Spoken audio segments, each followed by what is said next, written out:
point. Today we're going to be going back to a classic punching bag. Very classic. Always individual. punching up. Always punching up. This isn't Manime Matt, it's Mother's Basement. Manime Matt's are punching bag. Mother's Basement What's is the our ambient. difference? I fall asleep with this guy and not the other one. Yeah, that is the difference. It's a very important difference. But yeah, we've got a video from the man in the basement himself, who he's got this video called "No Punch Man," according to the thumbnail. Second coming of One Punch Man, Misfit of the Demon Academy. Now I have no fucking idea what that is. Oh yeah, I should have asked beforehand. Has anybody watched this? Yes. You think I watch Mother's Basement? No, I meant the anime in question. Oh, no, I haven't. It. No, I have not. I've watched One Punch Man. Yeah, One Punch Man I have. Yeah, but not whatever this Demon King one is. So. Oh, it's fun, but it's also about It's the more best. It's the best unintentional comedy of this season. Right. Well, I guess we'll jump right into it because buckle up. It's Buckle time up. for the end game. All right, let's go. The Avengers Endgame. Long ago, wait, no, you're the not world kidding. of anime was divided as warring factions battled endlessly in a fruitless cyclical struggle to determine which series was truly the greatest of the year. Battle bros, drama hoes, comedy fans with their Nichijos all had their champions, but That none was a could nice convince rhyme. the others of their latest fave's obvious superiority. It seemed to all involved as though this senseless carnage would continue indefinitely, until one year a great hero appeared. Sakuga nerds of all stripes marveled at his impeccable fighting skills. Yeah, but it's Lovers the of anime of the comedy laughed year, along right? with his goofy antics and mundane economic concerns. So why is he? It's I'm not the bored anime as of all fuck. time. It's not the anime. It's not the I'm anime not of all even- time. It's anime I'm of the not year. even. I'm not even a minute in, and I'm bored as fuck. Like, this is such a shitty intro. I'm tuning out, fucking- bros. Oh god, let's go. Those getting a good shonen smackdown got to enjoy a pitch-perfect escalation of action, while even those normally immune to the genre's just not childish funny. charms were made to drop their That's guard it. by his guise of How do you irony make and One get Punch swept Man up in the not hype entertaining? despite themselves. Yusuke Murata gave the horny contingent of the fandom plenty to enjoy, while One's impeccable writing infused the hero's hilarious adventures with some genuinely touching drama. Well, For one I don't like that. glorious It almost moment, implied we that otaku One were was all also in accordance. involved with the One anime Punch Man production. was the anime of the year. However, a scant 12 episodes later, just as swiftly as he'd appeared, the hero vanished, leaving the world eagerly hanging on rumors of his Get on return. with it. Years passed. Many other great anime came and went, and eventually, with much fanfare, the fated day did arrive. But the hero was changed somehow. Stiffer, sloppier, oddly shinier, and just kinda objectively worse all around. It became clear to the people that he was but a false messiah, and they gradually gave up hope that Oh their my God, world this would is ever going see on such 2 a minutes, it perfect feels like blend 4. of comedy and over-the-top action It's again. it's unless Mother's they, Basement fix the special problems with the ability third season. to. But Yes, then the in second some of the season was by following a year, different a new studio. hero We appeared get out it. of the blue, bearing all It the was pretty incredible shit, yeah, power we and get it. impeccable comedic timing we remembered of our old savior. The only thing different was his name. よし、お前の名前はアノス・ボルディゴードだ。 Okay, am I really saying that the Misfit at Demon King Academy is the undisputed anime of the year? Yes. No. No. All right, great, Uh, great, you we're done. wanted us. Awesome. Sweet, he's finished the video. Awesome, great, congratulations. Yeah, oh, fucking Christ, that was fucking horrific. Jesus fucking, god damn it, man. That was hot. That was just not entertaining at all. That was 2 minutes of build up to a punchline made by a completely different show. You probably felt really clever writing it. Yeah, like that was just ugh. He put his heart into that, and that heart is bland as fuck. Oh fuck me. That was exhausting to watch. Like it wasn't. It was. Oh god, no. I just want to keep going because I'd just be repeating myself if I kept fucking. Well, Not unless Decadence pulls a Darling. just take the message on screen and put a mirror in front of it. No. No. Stop.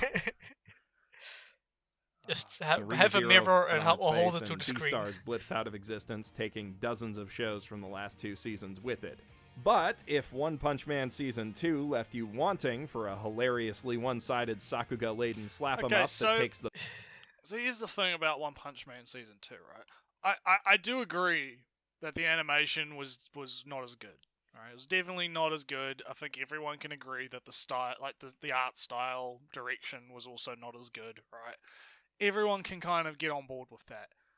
It was still pretty good writing. It's still You know, One Punch It's Man. still One Punch Man. It's just a slightly less good-looking One Punch Man, right? I think you're giving Mother's Basement a bit too much credit because No, I'm not. No, I'm not even giving him credit, Bio. I'm giving One Punch Man Season 2 credit. There's a difference. I'm not. Yeah, but what about the Like, Sakuga? because he's talking about fucking how One Punch Man Season 2 left everyone wanting and blah blah blah, and it's like no, One Punch Season it was fine, it was all right. See, here's It was- the thing. It wasn't like it was like fucking terrible or anything. Like, come on. Here's the thing, right? Think about how he's how he's like, how he's pitched this so far. Because when he was praising One Punch Man for the comedy, the slapstick, and all that stuff earlier, that wasn't necessarily praise to One Punch Man per se. That was more of an advertisement. An advertisement for what's the show called? Misfit of the Demon King Academy. Yeah. And there's a very important reason for that. I'll let the audience guess, but what do you guys think? Do you think that there might be some sort of self-serving interest here? God, Maybe. I wonder. But it's I don't like because the thing with One Punch Man Season 2, it's actually very similar to Log Horizon, and we're hopefully going to be getting another Log Horizon pretty soon, which will be great. It's a very similar situation where the original studio that did Log Horizon first season was really good. The animation was really nice. They had a really good style. It was quite nice. They had to change the animation studio for various reasons in Season 2, and it was not, it definitely looked different, and it wasn't as good animation, right? But the thing is like, that doesn't, that's only one part of it, right? And I think a lot of the, the Sakuga people or whatever, like the anime, like the people that get really into the animation, right? Sometimes miss the forest through the trees and will focus way autistically so, right? I would almost say they only look at the trees and not at the forest. That's another way to look at it, they actually. care more about the package than the actual what's in the package. Yeah, so I think if you look at One Punch Man Season 2 as a complete package, it's not like it's on the same level because obviously there's a lack in quality, but it's still fine. You can still enjoy it. You can still watch it. To wrap it up, if One Punch Man had 2 seasons of Season 2 quality, it would still be top tier. It's unfortunately just a step down from what it would previously was. Yeah, pretty. Yeah, because I could agree with that. That's the set.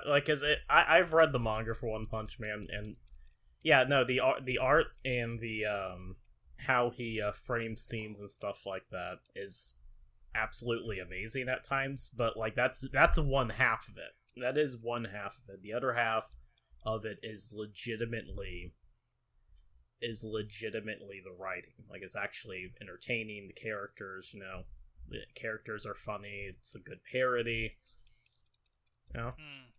Yeah, I agree. So let's cap that off and continue. Piss out of an extremely overdone power fantasy formula, Misfit does for outcast magic school prodigies what that series did for shonen superheroes. Now, you may think, at first blush, that chuny light novel power fantasies are immune to this kind of spoof, that fights in series like Mahoka are already so comically imbalanced, and the harems surrounding their heroes so personality devoid and pandering, that any attempt to parody them would be indistinguishable from the real thing. And you may, in fact, be right. Pause. The Misfit of Demon... Does he understand what parody is? No. Parody and satire are the same. Apparently. You can absolutely satirize something that is bad or, like, pulpy or kind of shitty, like, it's been done before, I could think of a million ways to satirize fucking, like, it wasn't harem shit. Look, listen, Lolly, it wasn't done on a legal anime streaming site, so he wouldn't know about it. Oh, okay, then, yeah, that's true. Yeah. Also, we can't blame him. We can't blame him. You gotta hit the fine print. I am also pretty sure that this is not a light novel, but a web novel. Yes, it is a web novel. Alright. He doesn't know the difference. Yeah, you're expecting Lover's Basement to that ship has sailed. Yeah, also, I didn't know. I'm going to correct him still on it, and even if the anime is eventually based on the light novel, I still think it's important to get the origin point and why it does what it does, etc. Oh yeah, we're not disputing that. Yeah. If you know its origin as a web novel on Shosetsu, that environment, all the conventions, all the things, the reason why it's a parody, a satire, whatever, then you'll know why it is what it is. And if you just say light novel, that doesn't signal the history of it. Ellie, it's from a book that has the words and not the images. So it's a light. Sometimes they have images. Oh no, but not as many images, Lolly. They don't have as. It's not like the mangus where the mangus have the pit. Like the. God, I'm trying hard not to just devolve into the normal shit because it's like you could. Please don't. You're triggering me with that shit. Because it's it's Mother's Basement, and there's like all like the deep lore history normal shit that you can go to criticize Mother's Basement. But it's fucking Christ. Let's just keep going. Just move on. Also, King Academy. I was just gonna say before we went on, like, I didn't know that magic academies were such a common thing that, like, they are to a certain extent. Well, I mean, to a certain extent, but like not to the point where Trinity 7 and that's Irregular and this show and like Negima, but it's kind of old. Negima is old. I guess you could say something like, if you want to stretch it a little bit, something like Karin and no, not Dancing the Vampire Bones. That's too much of a stretch. Soul Eater at some point. So it has more series. Yeah, but compared to something like One Punch Man was aping on, like. Straight up hero shows are, I mean, except if you go Sentai, it's kind of more rare, I think. Well, One Punch Man was more going after the entire genre, not necessarily the subgenre. Yeah, true.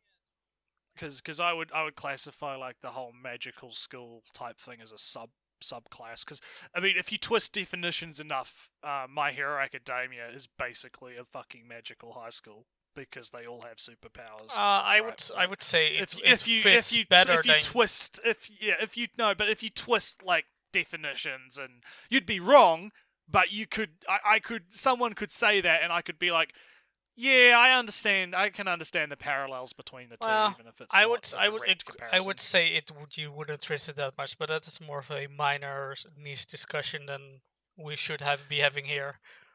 Yeah, no, I agree. I'm just saying that, when it comes to, like, what's parodying what, One Punch Man is definitely more of, like, a genre. Like, it's parodying the wide brevity of the entire shonen genre, in a sense. Like, it's saying, look, overpowered hero people are so ubiquitous in it, and then there's, like, all the side characters that have their own little things that are all kind of, like, little parodies of different things, right? So... Yeah, so it's a wider thing to parody, and, like, again, he's comparing this to... Okay, he's comparing, I have to keep on looking back up at the name. He's comparing... I'll just call it Demon King Academy. He's comparing DKA, as it were, to One Punch Man, and, like, he's trying to, like, draw, like, oh, this does the same thing in terms of parody that One Punch Man is doing, and it's like, maybe, but no. not to the same scale. I mean, he's advertising this. Let's be honest. He's advertising this for Crunchyroll.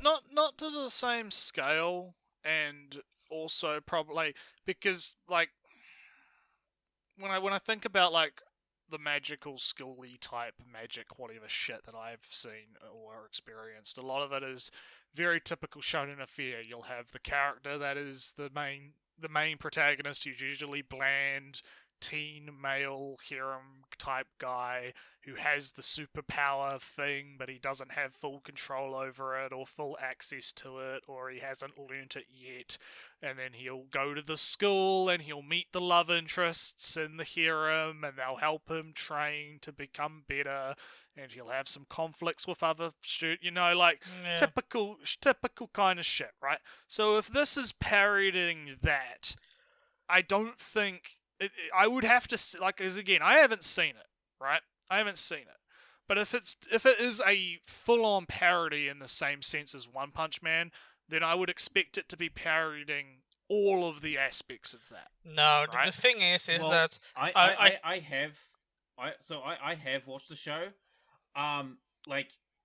It's not really a parody. Like, it's just a really, like, unintentional comedy because it plays it so fucking straight. Because it's a very intentional comedy, though. But I want to mention that again. This is made on Shousetsu, a highly competitive platform, and this genre-breaking trope following to the point of absurdity is made for the people who are deep into many stories that follow this. It's a different context to One Punch Man. Yeah, right? And One Punch Man is also a web comic, but that was more of a general audience, I believe. I'm not as familiar with. I'm not sure where the original. I don't know how he published the original web. I believe it was web comic, but it was a web comic that he drew himself. But I'm not sure, like, where he published it and how he published it. Yeah, and more of the audience that read it. And that's what I mean, because, like, if we don't know where, like, because, like, was he just posting it on Twitter? Like, is that the audience? Like, that's what I'm saying, right? Because I don't know where it was going. Regardless, in my ignorance, I would believe it's a slightly more generalized audience than Shousetsu. Yeah. And Shousetsu is very, very, let's say, it's very deep into the niches. I can never pronounce shit right, but Shousetsu or whatever. Shousetsu. Typically, it has its own culture, like a lot of websites do, right? Like Twitter has its own culture, Tumblr has its own culture, 4chan has its own culture, right?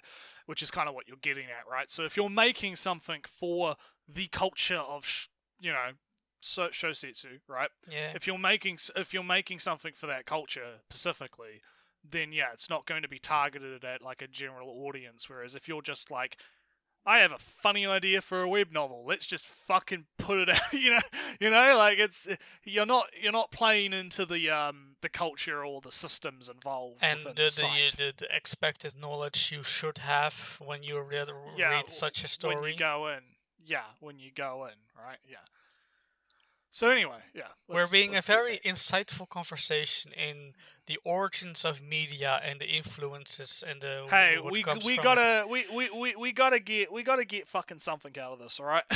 we got we gotta have at Yeah. least some fruitful discussion, or we're going to go insane. So let's get back to it. It is different from One Punch Man in one important respect. It absolutely never breaks kayfabe. That mother of yours whose basement you live in, she swallows, so... The music and direction present every too serious moment with absolute sincerity. There are no winks to the audience during its absurd action scenes to ensure everyone is in on the joke, if there is a joke at all. For all I know, this is just the product of a writer unironically taking the most self-indulgent trends in the light novel scene to their absolute logical extreme. light novel scene. But the series delivers going big to enough call it out laughs every single consistently enough that I'm pretty sure the po-face delivery is just part of the gag, similar to the unflinching seriousness that makes Kaguya-sama's Japanese narrator so funny. Let's not talk about that dub. Or the overly literal but not Pause. obviously ironic direct. Click. So he's more or less acknowledged that it's not actually a parody, he's just selling it as it. Because you can have something that is sincere and still have comedic scenes, right? Yeah. You know, there are a lot of, you know, serious power fantasy stuff that had gag scenes and stuff like that. You know, Sword Art Online, this guy's specialty. By the way, Progressive got announced for an anime adaptation, so this guy's gonna be busy soon on that fucking You're meal going to ticket. date this. You're going to date this video, Lobby. Fuck, I am. From what I've heard, from the grapevine, I wouldn't know specifically because I don't follow Mother's Basement and I technically can't. I just saw that. Apparently he likes Progressive. He liked it, but now that it has an anime adaptation, you know, he's got to, like, I don't know. He's got to make money somehow. Remember, in order to deflect criticism, he did say that he regretted hating SAO like he did. As a true man would, he backs down so that he can divert from one controversy by creating another controversy. Man, Fucking man. Oh, it was the one where he called the Neko Para creator an incel. Pedo. And then found out that she's actually like a hot fucking Chinese woman with a husband and married and all this stuff. Yeah, it was fucking hilarious. 'Cause, I mean, it's at least okay that he stopped hating on SAO when he discovered that he was basically criticizing a 15-year-old for not having the best writing ability. So, okay, this is gonna get a bit meta, but this is something that, like, I don't know if because this is the thing, I have to remember if I've actually talked about, like, Mother's Basement in a meta context on the show before, right? But something that he does, and he does this a lot, right? And this would be a really good thing to clip, right? What he does is he does this tactic where he will put out an outrageous statement, right? So let's say, for instance, we'll take the Neko Para one as an example, right? He'll come out with an outrageous statement like, this anime is creepy, it's pedo bait, it's blah blah blah blah blah blah blah, the creators should be ashamed of themselves, they're pedos or whatever. That's not exactly what he said, I'm just, like, for example, Paraphrasing. right? I'm paraphrasing, right?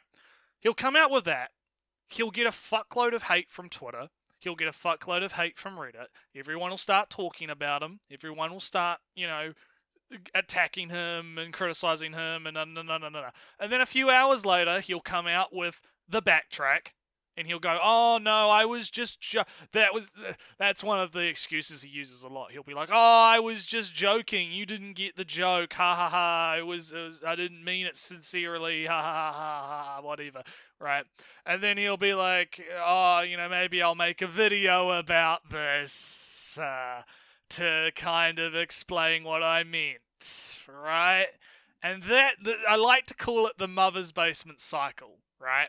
Because I know he's done this at least 3 or 4 times. He did this with Goblin Slayer. He did this with what was it? What was the other one? It was Goblin Slayer. It was Shield Hero. He did it with Shield Hero, and I think he's done it at least one other time. where you deliberately manufacture an outrage. Right? I got the other Unsincerely. example. It was probably you thinking of JoJo Parts. Yes, that was the latest one, right? Where he actually had already had that made a video that got hate for that, right? And then he brought it back and he remanufactured the outrage over it. So what he does is he actually like I think it's deliberate. I think it's 100% like a strategy to get views and clout, right? Well, What you do is you manufacture an outrage, right? You invent one out of nothing, and then everyone starts talking about you again. Everyone starts, having their hot takes on Twitter. Alright, so Nurtsu, I actually want to bring something up. Like, if you actually read, like, Robert Greene's The 40 Laws of Power, that's actually a strategy that comes up in the book. Like, always make yourself the center of attention. What's that book? Why it's... Robert Greene's 48 Laws of Power. I've got a copy on my shelf. Like, I swear to God, that's an actual tactic in the actual book. All right. Well, look, here's the thing. It works, obviously. Oh yeah, right? no. It works because he keeps getting like all of this clout and all of this bullshit, and that's why I've disengaged. Like in terms, like I'll cover him on the show, right? Because we have actual conversations off these videos, right? Rather than just whatever. But I don't engage with Mother's Basement outside of this anymore because I know that it's all just bullshit. Oh yeah, no, Your that's what you Twitter need to do. famous Naretsu, so you can engage Oh, with I know. anybody. I'm The fucking, fame. I'm swimming in it. Ugh, me and You my need to manufacture an outrage.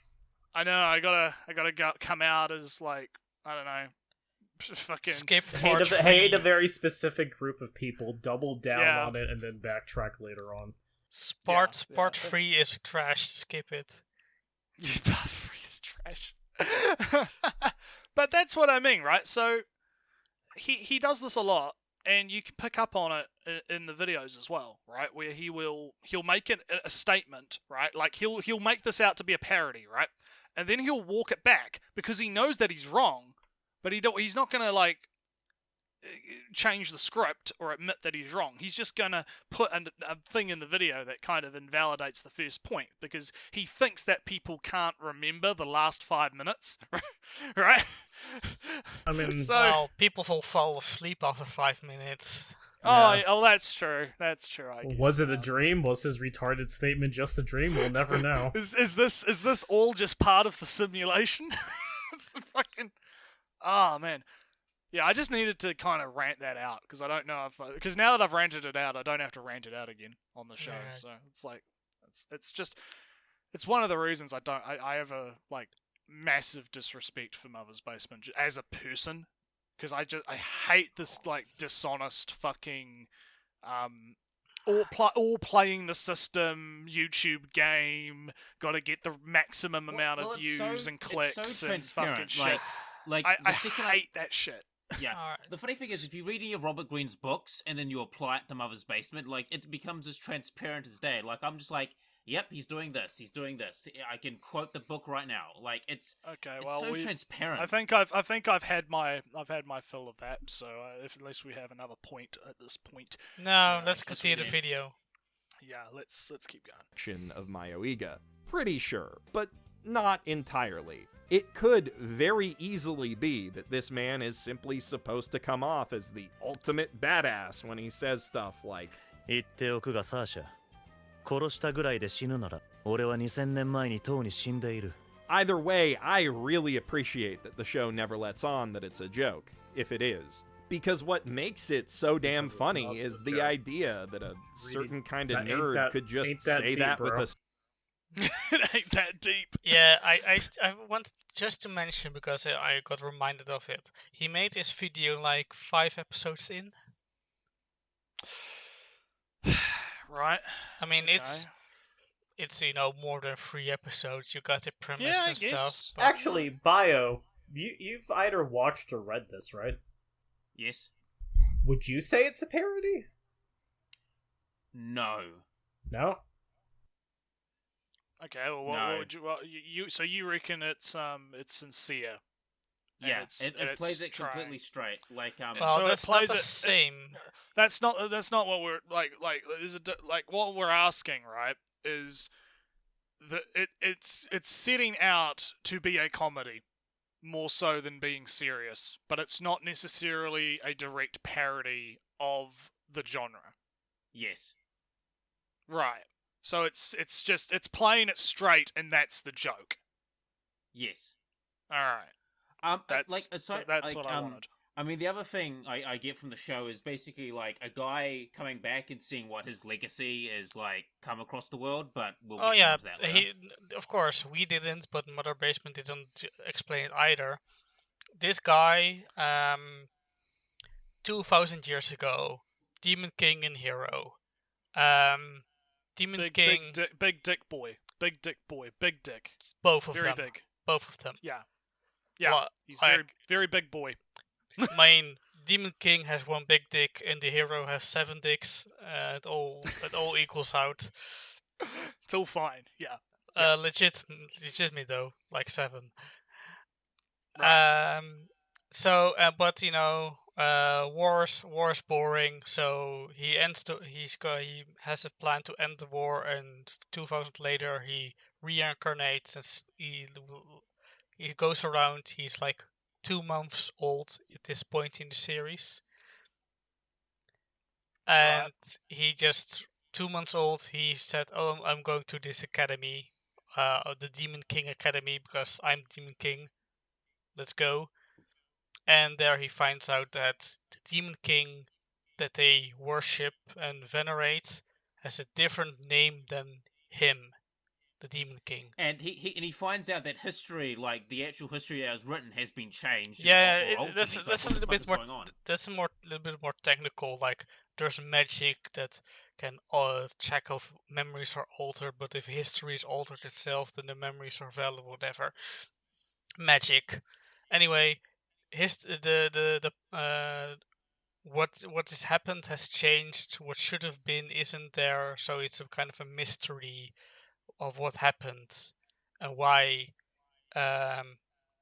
things aren't completely how they're supposed to be. But there's still relative peace. So he's just strolling around. He's on a quest to find out why his legacy ended up having ED. Yeah, why slightly older? Why slightly altered? Why isn't him being the Demon King?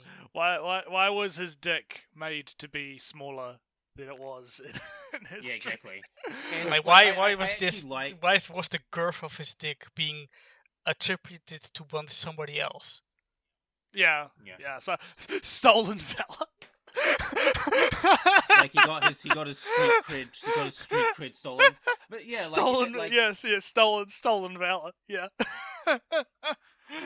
Oh, God. basically that is what the show is about. All right, and I all had to right, I gotta criticize go. Mother's Basement for not explaining that because Well, he might. I mean, we're only 5 minutes in, and he might explain it at the very end. So we have to kind of The very end. Okay, I'll give him benefit of the doubt.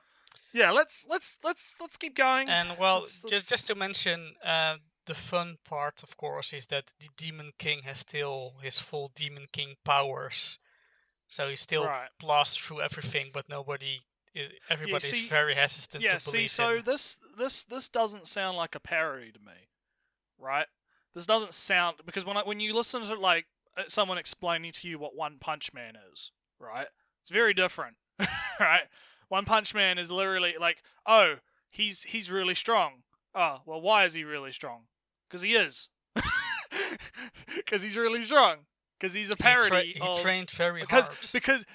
because he's specifically a parody of that trope of guy who trained and then he became big dick. Well, it's also right? like a subversion of like the shonen, like because if you read any shonen like manga or anime, like you'll see like a progression of their power. Like, that's what we're saying. Yeah. They'll fight Well, Frieza, they'll I fight would different disagree. Vegetas. Yeah, That but that's what we're it's saying. almost That's what we're saying. also there are like two things. You either have a progression in power or you don't, or you don't, and it's for all of us can both do one or the other, or some type kind of both, but whatever. Well, I was about to get into that, but never mind. What? But I was talking about whatever. But yeah, no, it's yeah. I'm sorry if I'm trying to rush around. It's just like we've got a lot to fucking. Yeah, get go through. ahead. I kind of want to get to it, but like, yeah, it's like to cap off right before we move on. This is the last point, right? I think that yeah, like based off the synopsis that you both just gave me of this show, it doesn't sound like a parody in the same way that like One Punch Man is clear, clear. You look at One Punch Man and you can just go, oh yeah, that's a parody. You know? When I look at Especially if this, you see like the original webcomic of One Punch yeah, Man. when I look at this, I just think it's just another one of these, generic shows. And unless Mother's Basement can actually prove to me that it's not, then I'm going to believe it kind of is. So it's funny, and it plays everything straight, and that makes it funny. So no. When I say like it looks like another one of those generic shows, I'm not. That's not a qualitative statement, right? That's not me saying it's bad because of that. I'm just pointing out that is what the impression that I'm getting, right?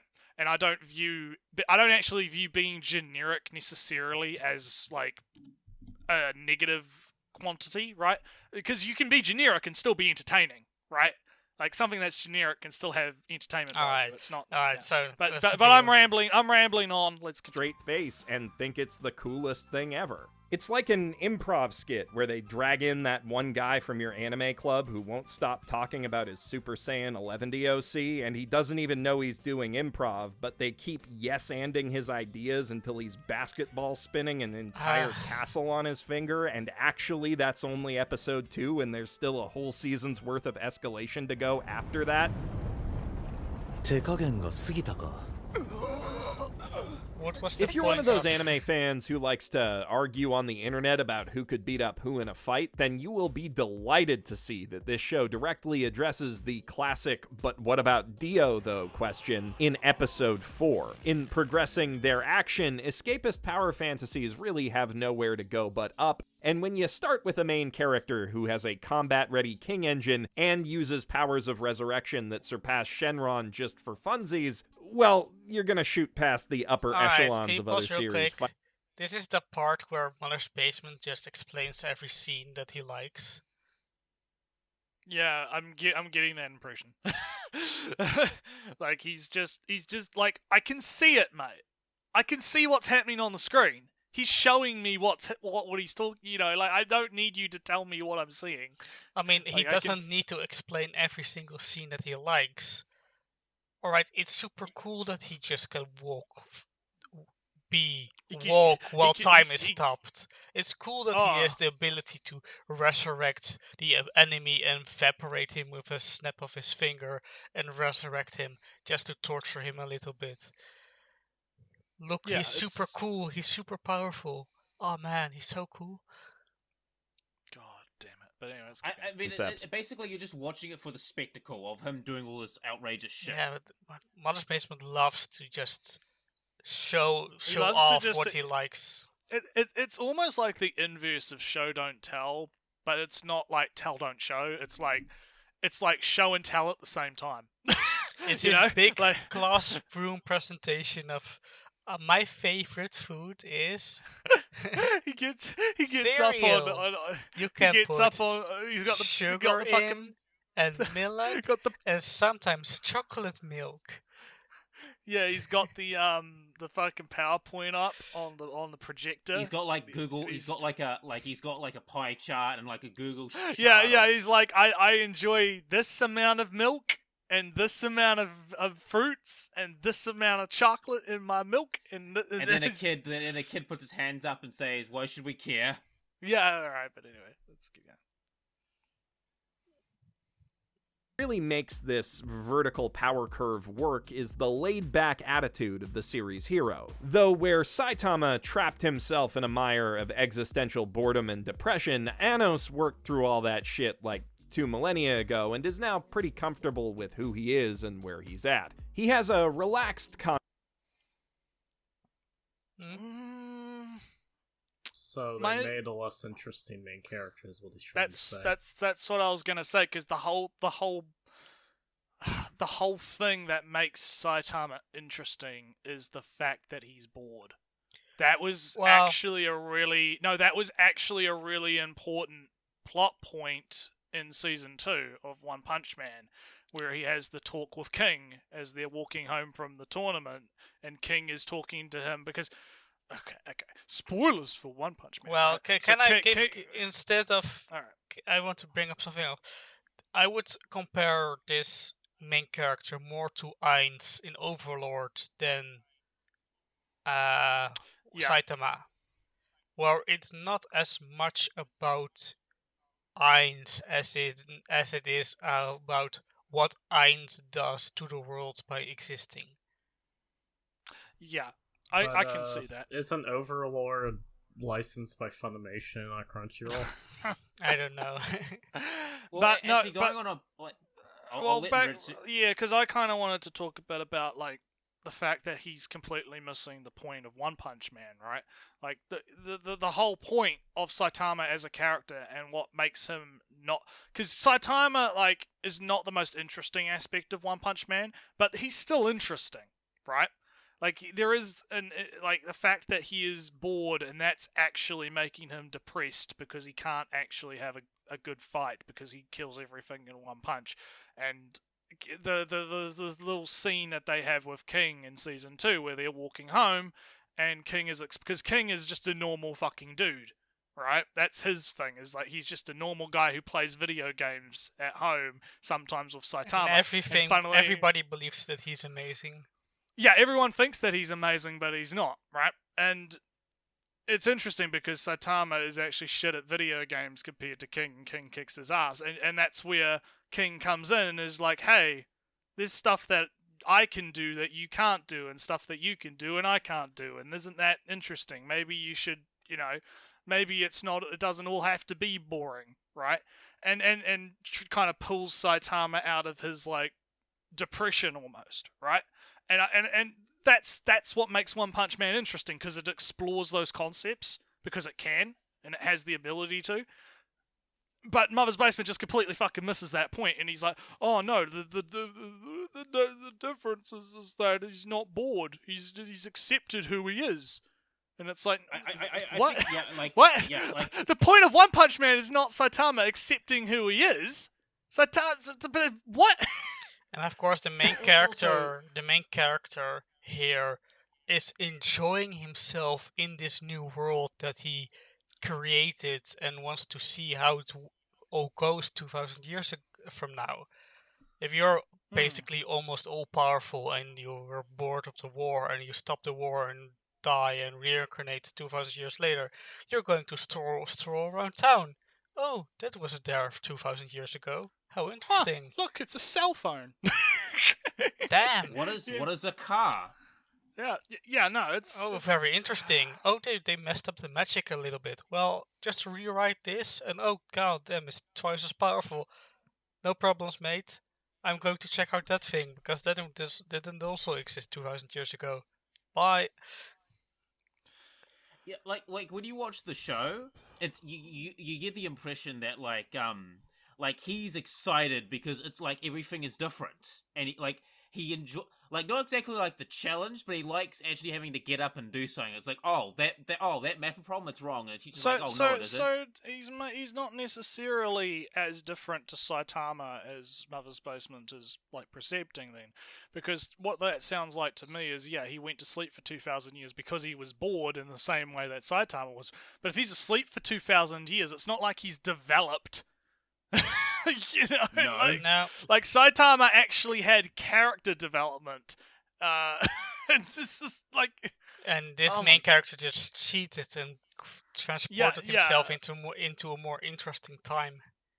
Yeah. Oh, fuck me.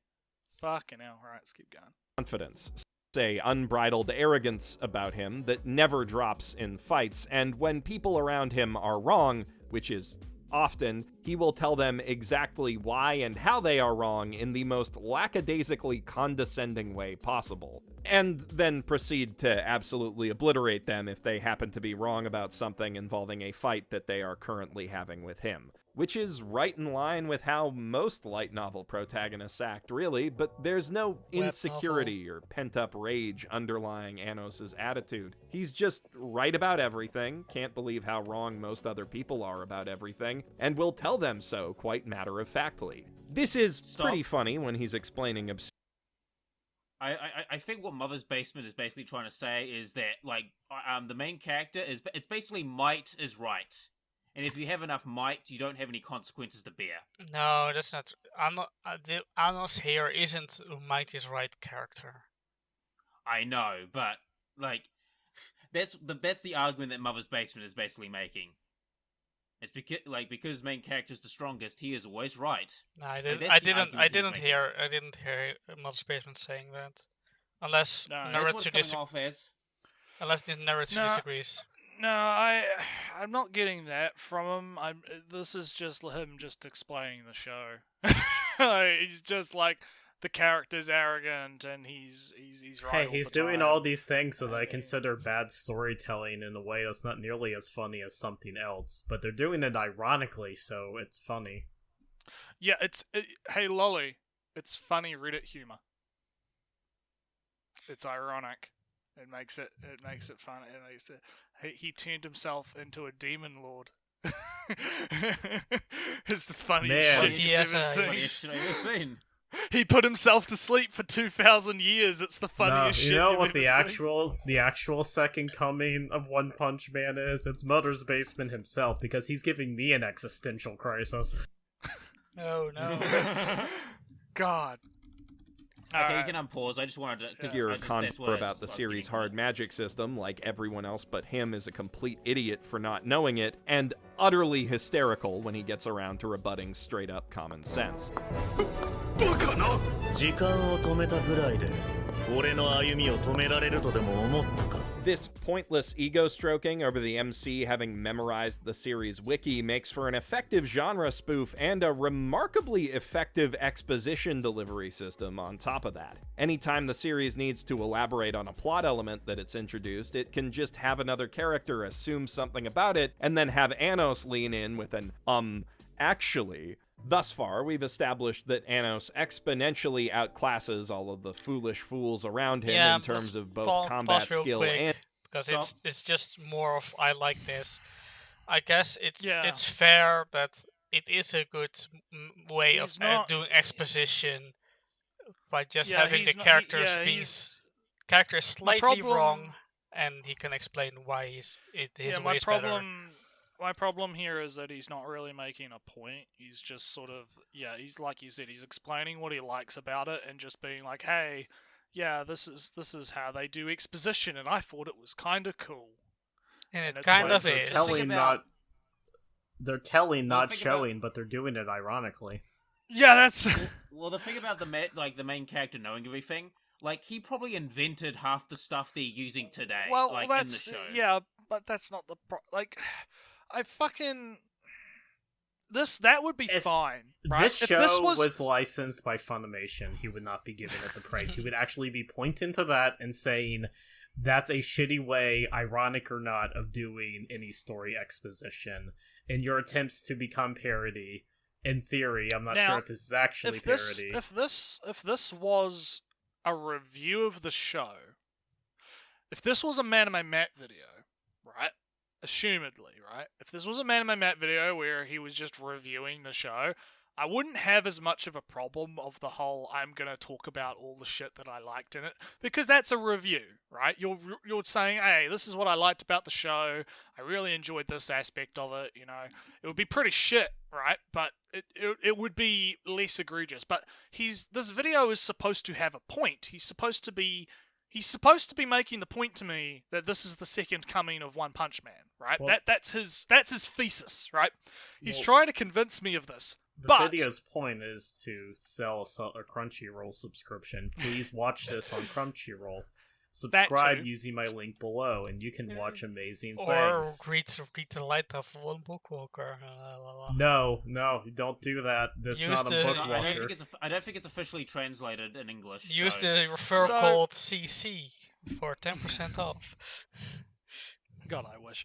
But no, it's yeah, I like if this was an actual like 10-minute video review or whatever, where he's just like, hey, this is why I like the show. Maybe you'll like it too. You know, I found this interesting, right?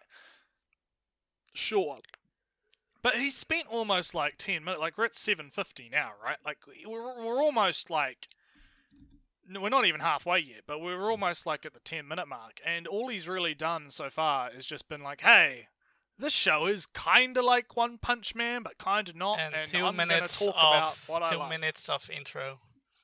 Yeah, pretty much. So, yeah, let's keep going. And intellect, but he wouldn't be a real Chuny light novel protagonist if he didn't also have an ever-growing circle of waifus surrounding him. And in keeping with Anos being the ultimate Chuny protag kun Chad, not only does he acquaint himself with a friendly, busty Kudere and flat, twin-tailed tsundere who are twins right as the story begins, but he conquers the legendary Mount Tsundere by the end of episode 2. Well, okay, technically speaking, Sasha Necron hasn't confessed her feelings for him yet, and they're not likely to go around holding hands anytime soon. For you see, はどうした This is 違うわ友達のキスだからタイはないもの I want to be her friend. Self-indulgent light novel writers have for years been pushing the limits of how That's not hard a and light how... novel. That was a visual novel, you fucking... Okay. I just realized that! I didn't even realize he said that! He's comparing Oh, Fate's Day Night no! to a web. Also, the No, difference he between... called Fate's Day Night a fucking light novel! But on top of that, this is completely incomparable, because you know what happens between Shiro and Rin in the visual novel Okay, Fate's Day Night? They okay. fuck! I gotta hear that again. I cannot believe he well, did he that. says I have...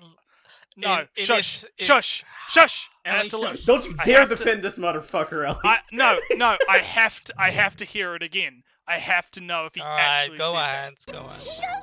友達のキスだからタイはないもの I want to be her friend. Self-indulgent light novel writers have for... that. He said light novel writers, The and he has Fate's Day Night on the fucking screen. It's a Okay, very... Ritsu and- Alright, so...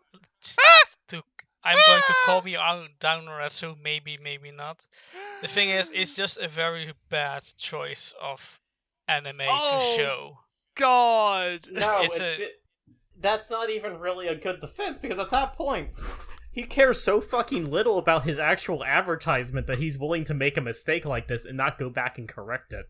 That's fucking And again- crazy. Yeah, I mean, it's bad choice of shots, but it's not like he calls... Holy He shit. doesn't call Fate's Day Night a light novel. He just very... He says light novel adaptation and brings up Shiro No, Emiya. no. He said many self-indulgent light novel authors, and then Yeah. he has fucking the problem is the association. Like, you're right. I'm not disagreeing with you, Ali. Like, Yeah, it's a that's bad. the thing.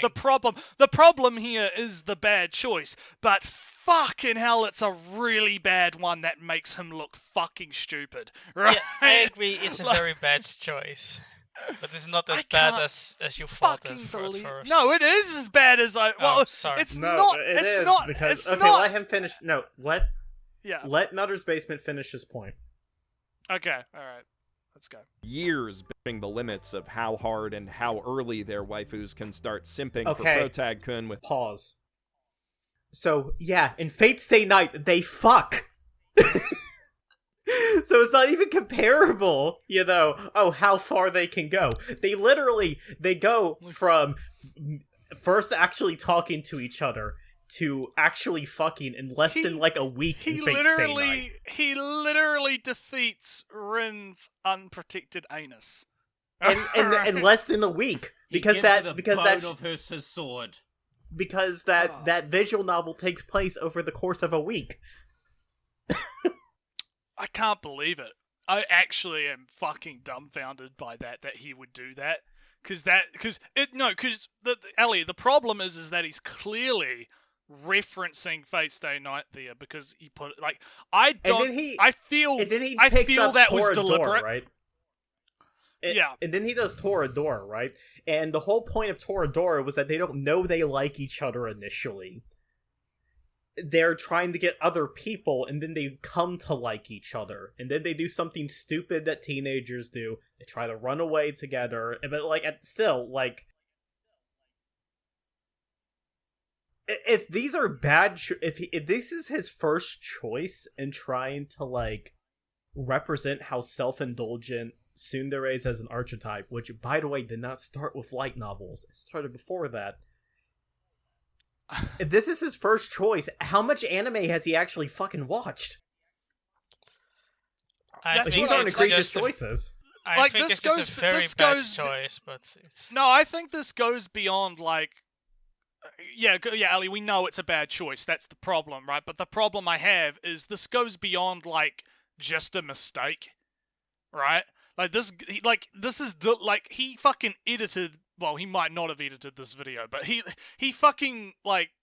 No, we know he pays somebody else, like, fucking... Apparently he pays somebody else, like, fucking peanuts for that shit. Allegedly. But that's the thing, right? Oh my god. Like, it makes him look even worse than what he is the problem, right? It makes him look so fucking stupid. I can't believe it. Well, he's literally, like, giving information that is inherently incorrect.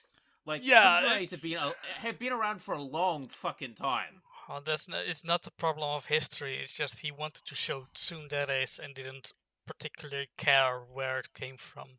Well, he told his editor before, they shut out this video and he didn't even look at it. I don't know, go put some tsunderes over at this part. There you go, that's cool, bro. Yeah. Oh God, it's cynical. At best, it's incompetence. At worst, it's cynicism. Yeah, that's what I think as or well. apathy. Like, I want to give him the benefit of the doubt and say that it's incompetence, but it's just... Oh, God. The stars are aligning, people. It makes you look so bad, dude. it makes you look so bad. I would still call it as on the same level of, repeatedly calling the light novel scene light novels. This is a light novel. This isn't unfamiliar in light novels, whatever. Yeah, but this is just, like, the most egregious case of that, though, right? Like, this is... Oh, this is There's a level of not caring. Yeah. Anyways, let's keep going. Yeah, I can't. I gotta get through this video. Keep this card going. Without undermining fundamental tsundere-ness. And again, Misfit has leapt forward to the logical endpoint of that wish-fulfilling trend. Misha Necron, the quieter, bigger sister, doesn't need to be quite so forward because she's basically entirely devoted to Anos from the word go. She's one of those anime girls who didn't have any friends growing up due to tragic circumstances and thus imprints on the first non-related male who says more than 2 words to her like some kind of puppy. But, a puppy with huge anime titty. I don't want... He just keeps talking about what he likes, and without real reason. These characters have the same character dynamic as Rei Ayanami and Asuka. Damn, how revolutionary. Oh, fuck, dude. I know, right? One is blue and one is red. Oh, man, one has, like, twin tail here and one has short hair. Oh, man, And also, I love the fact that he's trying to play up that he's a perv in this when it's well known that he fucking he does this all the time where he'll be like, oh look guys, I'm just like you, I like the pervy big anime booby woman, and then he'll go on Twitter and complain about fucking these shows are objectifying women and fucking, and it's like, dude, listen, everyone sees through that shit, right? You fucking slime ball. We're punching up. I could be punching down and I still wouldn't give a shit. Like, I just fucking hate that shit, because it's like, he's not consistent, and because he's always intellectually dishonest in everything that he fucking does, it fucking just taints everything he says for me. And it's like, oh, anyway, let's keep going. I want to come down on the Necron sisters too hard because they do play into their tropes well, particularly Sasha, whose haughty arrogance can match Thanos pound for pound, and they are surprising. He's made like 5 boob jokes in the span of 2 minutes. I want to...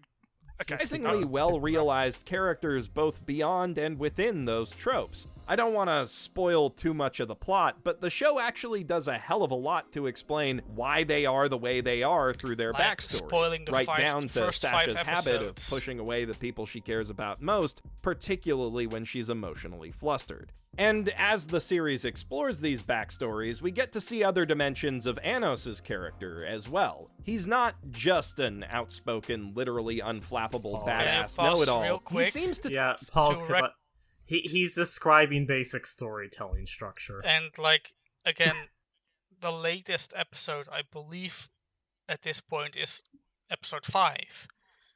He's making this a video... well, after he watched episode 5, and not what happens after it. And I don't...